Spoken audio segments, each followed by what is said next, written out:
Has my perspective changed or have my standards lowered? I'm Angela Duckworth. I'm Stephen Dubner. And you're listening to No Stupid Questions. Today on the show, is it better to invest in your strengths or improve on your weaknesses? You might think I'm really funny, but then other people might say, Also, why do we like and dislike the things that we like and dislike? For 2 years, I had the exact same lunch. On purpose?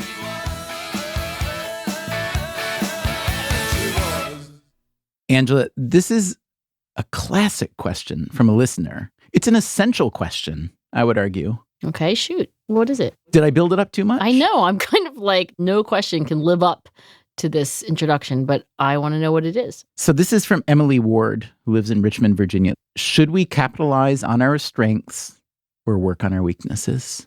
This is a great question. Is that not the universe in one question?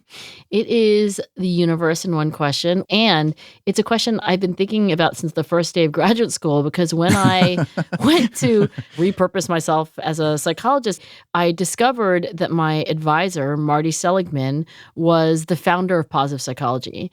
And I say that I discovered that after signing up to be his graduate student, because I literally didn't know that's his whole shtick. You thought he was a plumber? Well, I knew he was a psychologist, but I didn't know that he was trying to revolutionize psychology by getting people to think about their strengths and happiness and not focus on weaknesses. So Marty had an expression of our highest strengths as being our signature strengths. So, for example, I might be high in, actually, I know this empirically. I just heard I might be high and I stopped listening. Yes, please don't edit me inappropriately. I know what my strengths are according to this questionnaire that Marty developed with another psychologist named Chris Peterson. It was called the Values in Action questionnaire, shortened to the VIA acronyms. I know you love those. So the VIA has 24 different strengths that we might all have some of, but there's a rank ordering. And the 5 that were highest for you, he called these your signature strengths. I haven't taken the VIA in a while, but I'm fairly sure I rank highly in perseverance, not surprisingly. And I think I was high in generosity. I know it was very low in appreciation for beauty. And anyway, the idea here is when I live my life, to Emily's question, should I be racing my strengths versus looking at the very bottom of the 24 and saying, woo, appreciation of beauty, I should remediate that. Sorry, whatting your strengths? Racing your strengths. Raising? Racing. R-A-C-I-N-G. Racing, like race car, like zoom. I just don't understand. What does that mean? Racing? Oh, I guess I'm giving you only half of a phrase. There is this sports phrase, race your strengths and train your weaknesses. Oh. But the idea is if you have a strength like social intelligence or curiosity or whatever, you should race that. Do a job that requires your signature strengths. Find ways to make that your core competency if you use management speak. You know, economists have a very particular view of this question, have been thinking about it for at least a few hundred years. David Ricardo, the British economist from the 19th century, talked about comparative advantage and specialization. And that would say race your signature strengths, right? Comparative advantage is all about doing one thing really well and then trading for everything else. Yeah, exactly. His argument was that's why trade is good. So if you're from a northern country where it's cold and you raise a lot of sheep and you have a lot of wool, you can get really good at that, but you probably shouldn't be growing oranges or grapes for wine, and you should let that happen somewhere else, and then you trade for it and it makes everybody better. There's similar arguments for specialization. Let's say I want to hire someone to fix my car. I want someone who spent a lot of time and invested a lot of knowledge in doing that, not someone that's more convenient like my neighbor who likes to tinker a little bit with cars, but maybe my neighbor is a really good accountant and I'd rather have that neighbor do my taxes than the auto mechanic. So my question to you as a psychologist is, how should one think about that? Given the fact that there is opportunity cost in every decision we make, should one generally invest more in the things that they are already good at? Or is it a good idea to really invest in things that you want to improve in? I'm going to argue both sides of this issue. First, I need to argue Marty's side. And Marty might even say that you can forget about your weaknesses. And the reason why he thought this was so important to bring to people's attention is that he thought weaknesses grab our attention spontaneously. Somebody would come in to his office in a clinical setting because they were unhappy about something. They wouldn't be there if they didn't want to work on their weaknesses. Yeah, exactly. I think in some ways he felt like all of mental health as a profession focused on what was going wrong with people's lives. He said, when you're remediating your weaknesses and you're trying to get better at the things you're not good at, it's like fighting the mountain. You can climb up another step and then you can put another foot in front of the other, but you are really going uphill in a way that you're never going to get very far. And its opposite would be when you're racing your strengths, it really is like going downhill with the way your natural grain is. And did that work as a clinical psychologist? Did his patients benefit from that advice? I could imagine that they could say, well, I'm not here to get even better at something that I'm good at because that's not a problem for me. I'm here because of my problems. Well, Marty has not been in clinical practice for a while. And when I started as his graduate student, he was not seeing patients. But there has been research done by Marty and others on this idea. Like if you tell people, take this questionnaire, identify your strengths, see if you can work on applying these strengths even more and in creative ways in your everyday life, does that help? So that's one way of answering the question. This survey, we should say, you're answering these questions about yourself. So you might be wrong. You might not be as good at the things that you say you are, and you might be better at the things that you think you're bad at. Like sense of humor, you might think I'm really funny, but then other people might say, well... That was funny. You got my funny vote. Thank you. That's actually one of my lowest ones. Really? By the way. Yeah. See, I think that proves the survey is wrong. Yes. Touche. Okay. But anyway, the data are mixed. First of all, there are very few true high quality random assignment controlled trials where you actually try to get people to use their signature strengths more. But there are some studies that suggest there's a benefit. You're happier. Maybe you do a little bit better with your work. I do want to say something that is from the clinical literature that is much more recent than Marty's declaration 20 years ago that we should work on our strengths. And that comes from Tim Beck, who is really the founder, you could argue, of cognitive therapy, which is the foundation of most modern psychotherapy. Tim Beck is nearly a century old and spent his whole life working with people who are anxious or depressed, schizophrenic, really serious mental illness. He realized that when you have somebody who's really suffering, you should look at their strengths. He uses the example of a severe schizophrenic who is in so much suffering and so much dysfunction.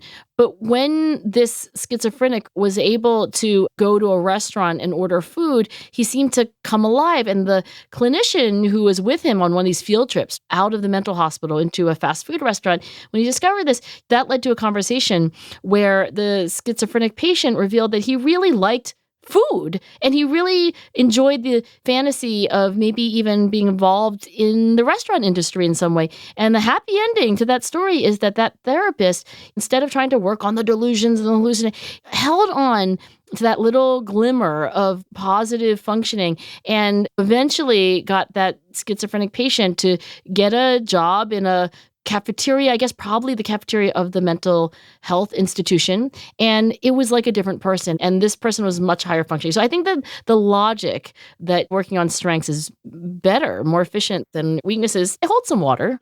So in light of this question, one thing that always struck me as nuts about school, it is the only time in your life when you are forced to do everything and to try to be good at everything. Grade point average, right? I mean, even before you get to GPA, when you're 4 years old, you have to be good at art. You have to be good at phys ed. Oh, right. The tambourine. Yeah.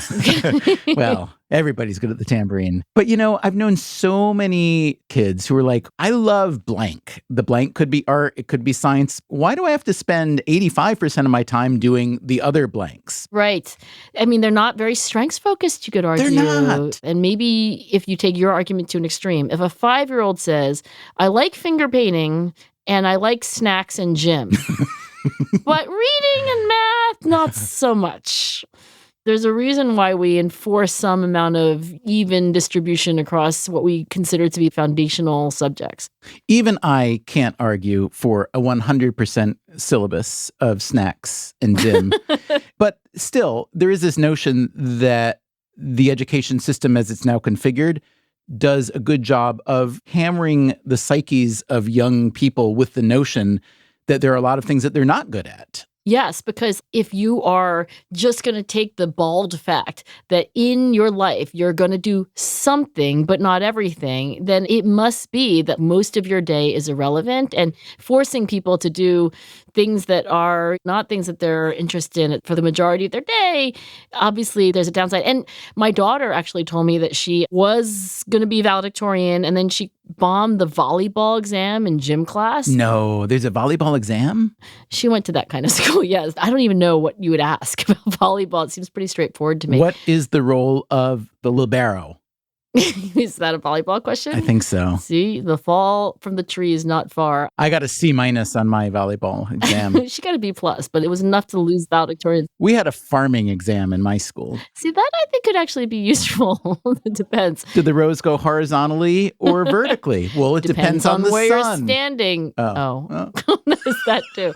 So anyway, my point is that should her calculus grade as a future math major be averaged together with her gym grade? Apparently for your GPA, yes. So anyway, there's a lot to complain about in terms of the inability to match what we want to do with what we're doing. Okay, so you've made a strong argument in favor of working on the strengths. Now give us the flip side. Yes, so there is an argument to be made for remediating your weaknesses. First advocate for this, I would say, would be Anders Ericsson. Ericsson's work on expertise, as you well know, Stephen, was all about people improving and improving to get just a little bit better every day, whether they were swimmers or chess players or mathematicians. And Ericsson would say that very often what was being worked on was a relative weakness. And I say relative, meaning that if you're Usain Bolt, you're already pretty good at running, but do you work on the fact that you're already a strong starter in the 100-meter? Do you just lean into that and work on that more? Or do you work on something else? Actually, I got that wrong, by the way. Usain Bolt is a relatively slow starter, so I think he disproportionately needed to work on getting faster at the very beginning because he always finished really strong. He has to unfold himself because he's so big, actually. Right. But when you're describing Anders Ericsson's research, he was mostly, or maybe even exclusively, studying elite performers, elite musicians, surgeons, computer scientists, athletes, and so on. I just think when we ask this question about what's better to work on strengths or weaknesses, the first question has to be, well, what's the goal? In other words, what's the domain that we're talking about? Because let's say I'm a pretty good home cook and, maybe I should try to become really good. But what I'm really bad at is listening to other people. Now, the rewards are different, the incentives are different. So what would you advise in that case? You are pointing out something which is a little bit less about experts versus beginners and more about choosing versus training. I think you should choose things that are easy, and then you should work hard on the parts of it that you're not good at. So in my undergraduate teaching, I always tell my students, choose easy, then work hard. There are 2 stages, right? So maybe we should choose our hobbies and our jobs and everything else based on our strengths. But then you need to train your weaknesses within it. So once you've decided I want to be a great home cook or I want to run the 100-meter, then you're in the training phase where you have to actually remediate weaknesses. So I think it's a both and, but it's a 2-stage problem. Right. I also think that for someone like Emily or anyone thinking about I'm pretty decent at this hobby or this kind of relationship, but I'm really bad at the other. One way to trick yourself into wanting to embrace the thing you're bad at is to know that you're going to improve so much faster in the thing that you're bad at, because there's diminishing returns in any investment. And if I'm a really good musician or cook or athlete, think about how hard you have to work to get 1% better. Whereas if you're crap at something, the first 10 hours, you get 30% better, just like that. Well, that's an interesting proposition because I could argue the opposite. So you're saying that, look, if you're terrible at something, you're going to get so much out of practice because you're at the beginning of the learning curve and you don't have diminishing marginal returns working against you. But when Marty said that expression, when you are working on your weaknesses, you're fighting the mountain, you have to ask the question why those are your weaknesses in the first place. But I'd say there are a lot of people who have great interest or desire to be good at things or just to participate in things that they think they're bad at. Okay, but I don't want Emily to go off and just be instrumental or tactical. There's the question of how do you optimize your performance? Is it better to have your strengths raced than your weaknesses trained? But there's a moral question here too, right? What if you are really high in strengths like grit and maybe even things like creativity or leadership? And what if you're low in honesty or in compassion? There's a call to remediate certain weaknesses, at least above a threshold. Do you agree with that? I do agree. That is part of the old-fashioned and sometimes currently embraced notion of what is the completeness of a human. So I think you're right. I mean, I think the answer to a lot of the questions we ask on this show is it's complicated. It depends. And it depends. But I think that's a good answer. Let me ask you this. Name for me what you consider a weakness of yours at this stage of your life that you think you probably should work on, but because you've embraced the notion of the signature strengths idea, you probably crossed it off. Could we possibly resuscitate something you'd like to be good at or be better at? Well, I know anger management is a weakness, but we've discussed that, and I think that's obviously something I should remediate, and I know that, and I'm working on it.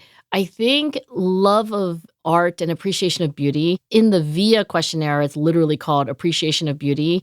It's really low down. I don't appreciate music. I really don't think I have an aesthetic sense that's evolved in the way that I should have because my mom's an artist. You know, you could be an economist with that lack of appreciation of all aesthetics. Do you think so? I do. I do. Still to come on No Stupid Questions, Stephen and Angela help a listener dissect his mysterious new affinity for smooth jazz. If smooth jazz made me that happy, I would be willing to listen to smooth jazz.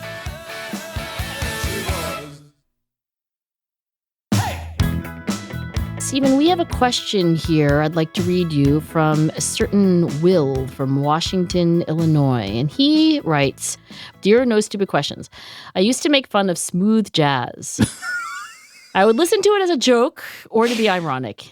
Now I genuinely enjoy it. Will. To be fair, smooth jazz has led me to even more musical genres, such as jazz fusion, which I enjoy more. Oh. But I still have a soft spot for smooth jazz. It is not a total joke anymore. I guess my question is, why do people end up genuinely enjoying the things they would ridicule initially? Has my perspective changed? Have my standards lowered? Thank you for reading my message.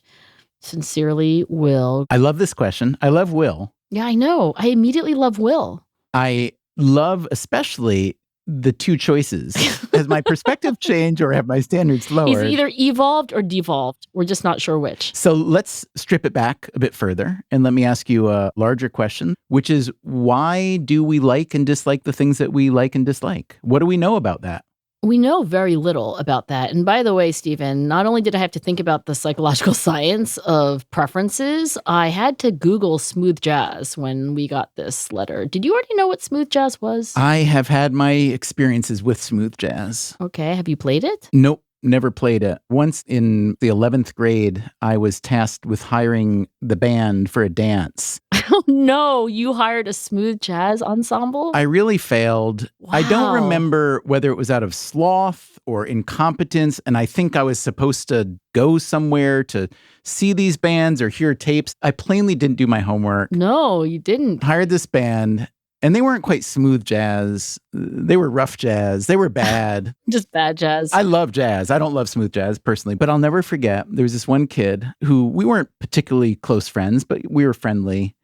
And I was standing there at the dance, and it was just a total disaster, and it was all my fault. And he came up to me, and he said, "So I guess you'd call this like classical jazz." What a generous kid. It was so generous. And he wasn't a particularly generous kid. It was pity. I think it was total pity. But you know what? At that point, I was so grateful for even pity because most people were just calling me names. Oh, God. I can only imagine. And he was trying to give this thing that they were playing a different name. It would be like, you've just been in a car crash. No. Your back isn't broken. You've just got a vertebral situation. Right. Well, okay. I hope this topic isn't too painful for you. I will say this. I am a little bit familiar with smooth jazz, enough to know that people who like jazz often consider smooth jazz to be beneath them. I will also say that smooth jazz is much more popular than what we think of as, Jazz. jazz. What makes it smooth? It's kind of aggressively melodic. It's instrumentally peaceful. I went and listened to a little bit of it on YouTube. What'd you listen to? Kenny G is usually the first person that comes up. Well, if you go to YouTube and you put in smooth jazz, there's all kinds of 60-minute smooth jazz things. I guess people must, I don't know, what do they use it for? I think sex. You think? Also cruises. There are smooth jazz cruises. Okay, you can go on an entire cruise and listen to smooth jazz the whole time. Right. So it sounds like Will is the kind of person who 5 years ago would not have gone on a smooth jazz cruise, but now... And now might be. And if there's a jazz fusion cruise, watch out. He's there. Because Will is on it. But this question is really about the notion of acquired taste. We've talked a little bit on this program about the mere exposure effect. Can you talk about acquired taste and how much exposure does one need to get to like or dislike something?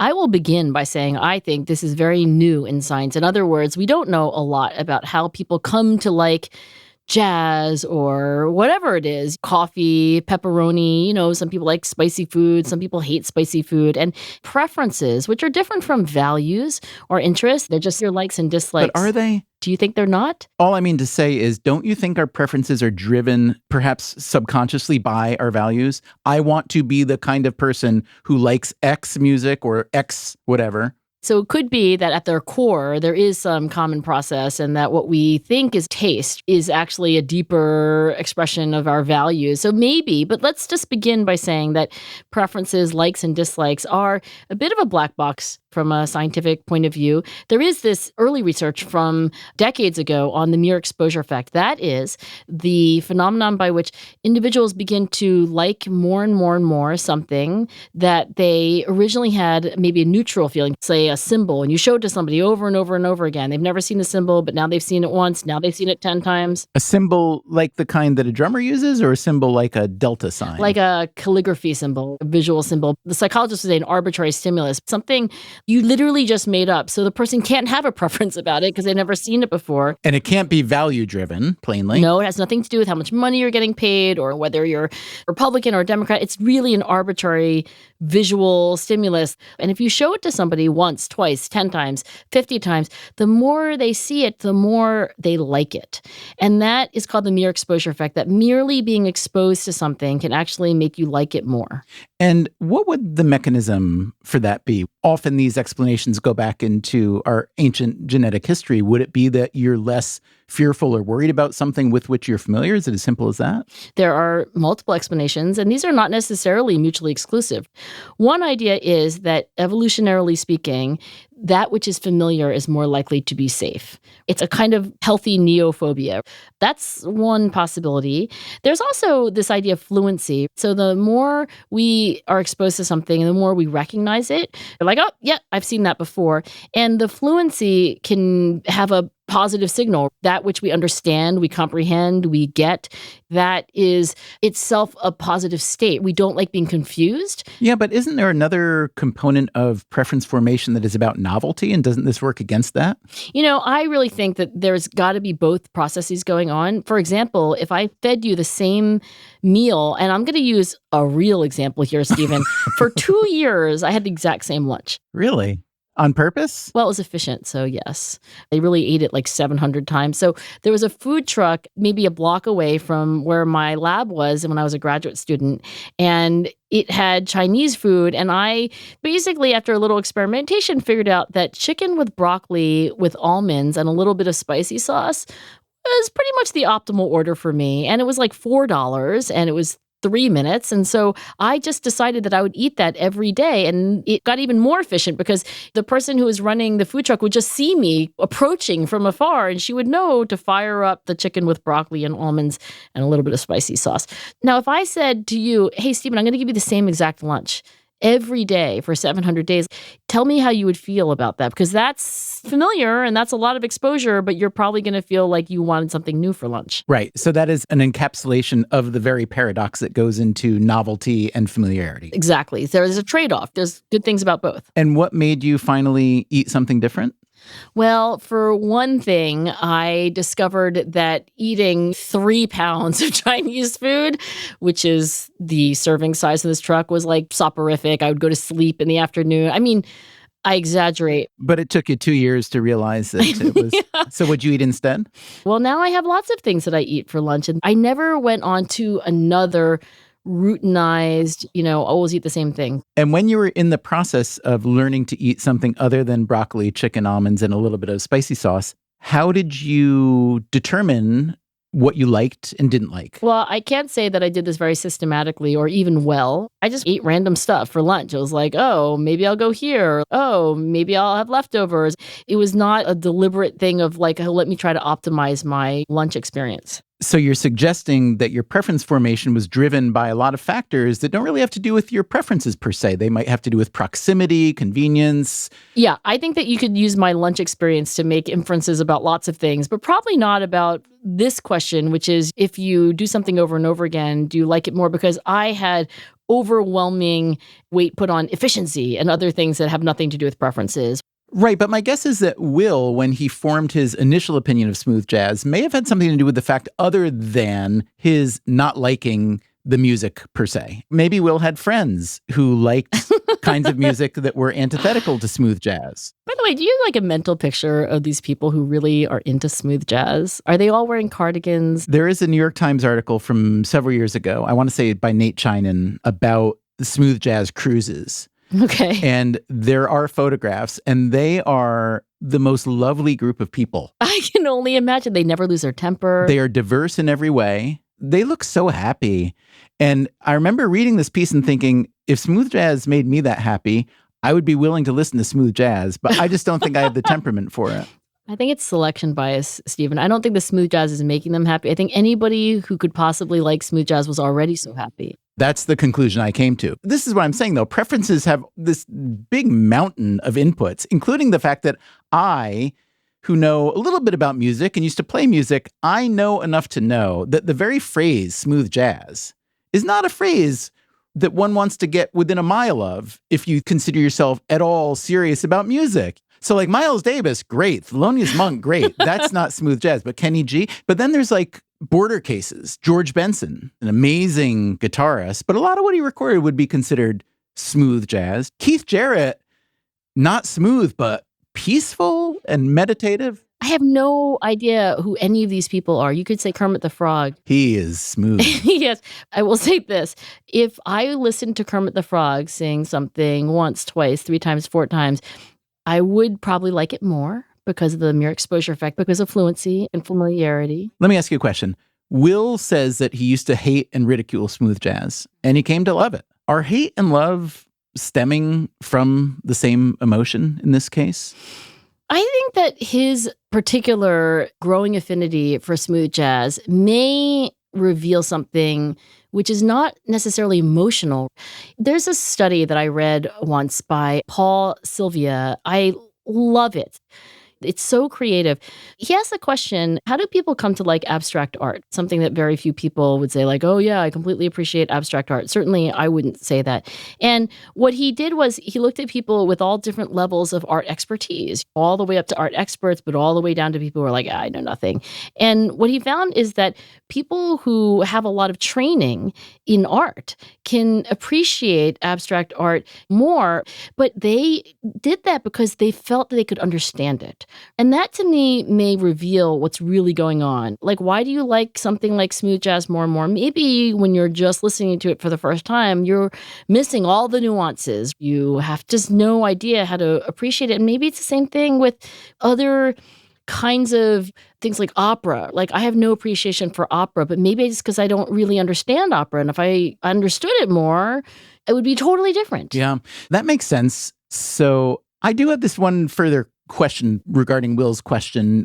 What share of Americans would you say have listened to jazz once in the past month? Oh, this sounds like something you have an actual statistic on. Let's say Americans age 50 to 64. Wait, does this exclude like wait time music in elevators?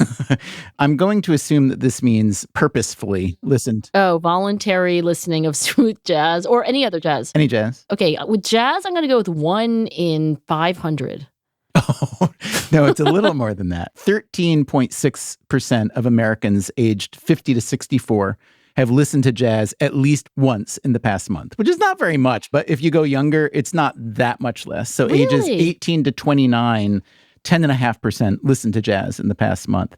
For all we know, maybe that does include elevators. If you look at the Nielsen year-end music U.S. report of streamed music, jazz was the 11th genre on the list. I don't have the whole list, so there might only be 11.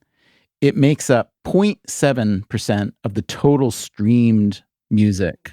So Will is in the 0.7, and you, Angela, you are the 99.3%.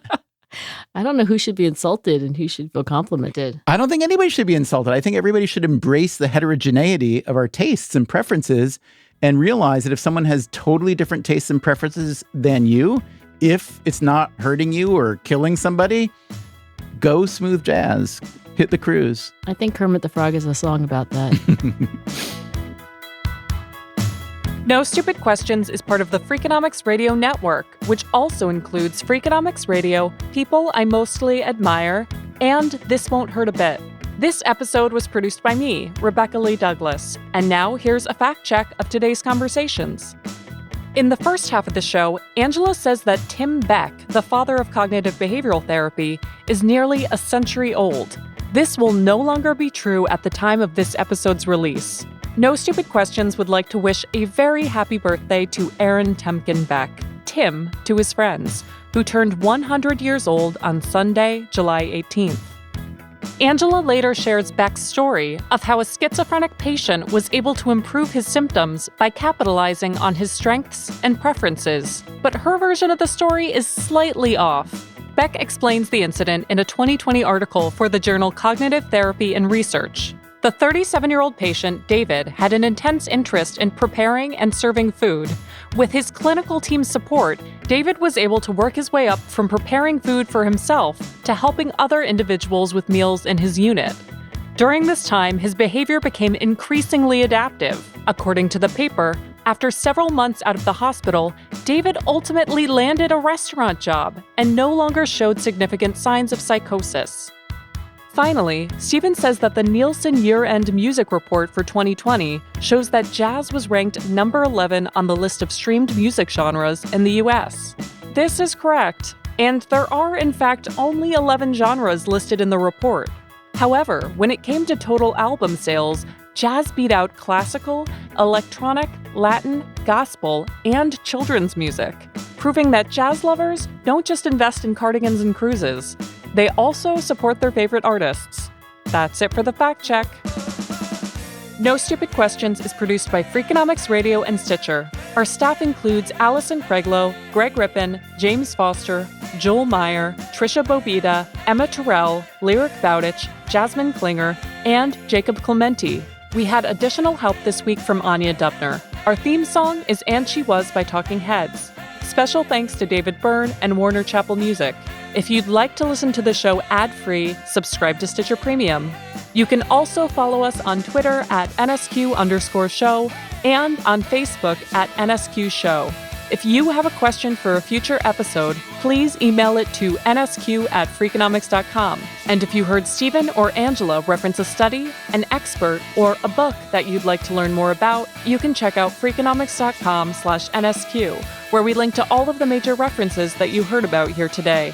Thanks for listening. No, I had never heard of Washington as a city other than D.C. Is there another Washington? I mean, other than the one apparently in Illinois? Well, I do have this thing that I recently got on my computer. It's called Google.